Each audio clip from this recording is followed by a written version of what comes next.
Abbiamo assistito a una fase di sorpasso che non è andata a buon termine. Le due auto si sono incontrate e dopo essersi scontrate hanno urtato il nostro mezzo. È di una bambina di 4 anni morta, i 2 fratellini gravi e altri 5 feriti, il tragico bilancio di un frontale avvenuto alle 11 del mattino lungo la statale 51 di Alemagna, sotto al ponte Botteon, sul Fadalto. La Volkswagen Touran, condotta da una mamma di 49 anni di origini ghanesi, con a bordo i 4 figli, mentre procede verso Vittorio Veneto, malgrado la curva e la doppia linea continua, cerca di sorpassare il camper di una coppia di bellunesi, Stefano Ghedini e la moglie. Non si accorge che la stessa manovra la sta compiendo dall'altra direzione un 34enne vittoriese al volante di una Golf che sta superando, essendo la sua carreggiata a 2 corsie in quel tratto, un'altra vettura. La monovolume rientra sulla destra, striscia sul camper, ma l'impatto frontale è inevitabile e violentissimo. Un intrico di lamiere, gli unici a uscirne praticamente illesi sono gli occupanti del camper. Abbiamo cercato di uscire dal camper, che non era la cosa più facile di questa terra a quel punto, e poi abbiamo cercato di capire che situazione si era creata e se in quale modo potevamo essere di aiuto. Verificato che fortunatamente noi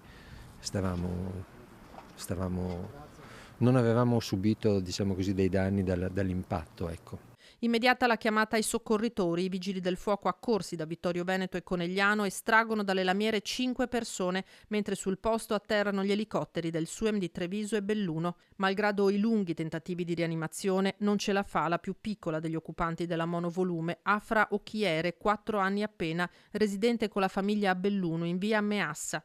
I feriti vengono trasportati negli ospedali di Treviso e Conegliano. I più gravi sono fratellino e sorellina della piccola, rispettivamente di 7 e 10 anni, ma in serie condizioni sono anche la sorella maggiore di 23 anni e lo stesso conducente della Golf.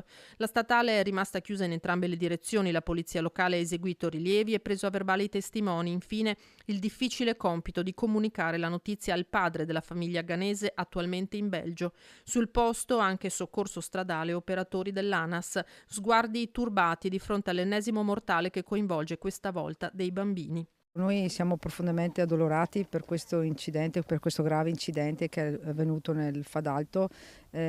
Avanziamo le condoglianze alla famiglia per la perdita di questa bambina di 4 anni. Tutta la comunità nostra è in lutto e siamo anche in attesa di aver notizie rispetto alle altre persone coinvolte. La sindaca torna ad appellarsi alla prudenza in strada. Cercare di andare un po' più piano, di stare molto attenti e purtroppo succedono spesso questi incidenti, ma io penso che con un'attenzione maggiore si possano anche evitare.